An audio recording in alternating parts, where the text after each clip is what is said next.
One thing that I can empathize with atheists on is that they often feel that they can't get an honest conversation going with their religious friends on the existence of God.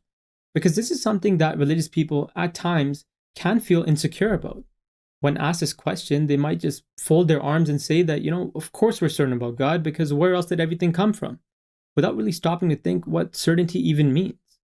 Of course you can say that there should be a God based on that sound theoretical argument about the origin of the universe. But that's not even remotely close to saying that you're certain. So, as we get into a discussion on the existence of God with this project, we need to start with this very honest question to ourselves that as people of faith, where does our belief in God even stand? Do we believe in Him just as a matter of theoretical belief, or is there such a thing as attaining real certainty about His existence? Because it feels, unfortunately, as if the majority of people of faith in the world today seem to be okay with not doing this evaluation of whether their religious practice allows them to make progress in that realm of experiencing God directly, so that they reach a point where they're as certain about God's existence as they are about the material and tangible world around them. Now, it might seem like a massive claim to suggest that this is even possible, but if you think about it, does religion even have much of a point if it's not? And I'm not saying that religion doesn't have any value otherwise, because even when God is limited to just an idea that people associate themselves with, that still promotes a lot of good in the world. It brings people real comfort, and that's something that absolutely matters. So, this is the starting point for everybody, including those who do hope to progress towards real certainty as well. But there's a reason why this distinction between faith and certainty matters, and that comes down to the central purpose of religion itself, which is to do good things and to avoid that which is bad. Now, if all that religion provides us to help promote this is just a concept of a distant God, then that really isn't of much value.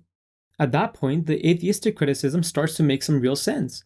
That how does religion really help you to be a better person in a profound way if God is nothing but an idea to you? So let me explain what I mean with a really simple example.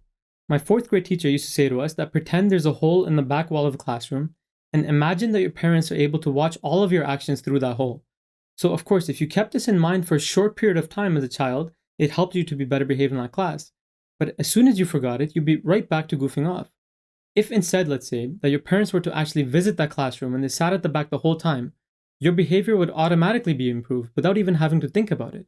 And the better that your relationship would be with your parents, the better your behavior would be. So we need to view God through a similar, albeit a spiritual lens. There's nothing special about religion if all that it teaches is to use your willpower alone forever to keep imagining that there's a God who wants you to do good. Instead, we need to explore this possibility that maybe we can move towards a progressively deeper certainty about God and at the same time develop a closer bond with Him so that we do good the way that we would if that being was actually in our life and not just in our minds. And here's the thing that I think a lot of people miss. There's nothing complex about beginning that journey to finding that initial certainty about God. It definitely takes a degree of vulnerability where you have to admit to yourself that, maybe I'm not as certain about God as I would like to think that I am. But beyond that, it's simply a matter of asking God directly for certainty through a personal experience and admitting to God that you yourself as a human being are helpless and can't manufacture that feeling of certainty. A lot of people that even believe in prayer seem to not pray for certainty directly.